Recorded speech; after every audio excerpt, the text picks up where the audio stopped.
Сәлеметсіз бе? Бүгінгі сабақтан бастап біз ұбт 2017-ге математика пәнінен дайындалықты бастаймыз. Және біздің бастайтынымыз 16-да 11 нұсқасы ұбт-ның тест центрінен берілген нұсқасы. Бірінші есеп а азайтылған б тең болады 2-ке, а квадрат азайту б квадрат тең болады 28. Осы есепті шығару үшін бізге қысқаша көбейту формуласын білу қажет. Яғни бізде а квадрат азайту б квадрат тең болады 28.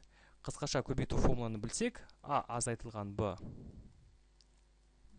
а қосу б тең болады 28-ге.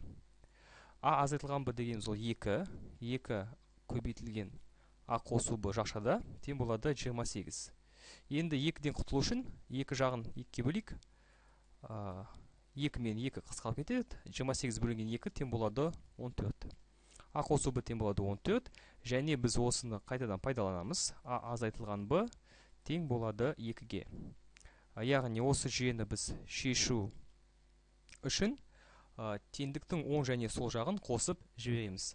А қосу б қосу а азайтылған б. Яғни қосу б мен азайтылған б екеуі жойылып кетеді. Бізде 2 а қалады. 14 пен 2-ні қоссақ бізде 16 болады. Яғни а тең болады бізде 8-ге. Енді осындай жауапты іздейік.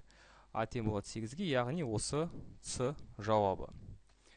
Келесі есеп бізде 30% 60 саны болатын 90-ның пайызын құрайтын санды табыңыз. Яғни бізде қарапайым пропорциядағы есеп 30% ол 60 саны және 90% ол қандай сан болады. Яғни осы есепті пропорция арқылы шығаруға болады, немесе логика түрде шығаруға болады. 30 бөлінген 90 тең болады 60 бөлінген x. Осы пропорциядан x-ті тауып жіберсек, 90 көбейту 60 бөлінген x-қа қарама-қарсы сан 30. Екеуін қысқартсақ, онда бізде 2 қалады. 90 көбейту 2 тең болады 180. Ол есепті шығарудың бір амалы. Екінші амалы, яғни 30% 60 болса, 90% қанша болады?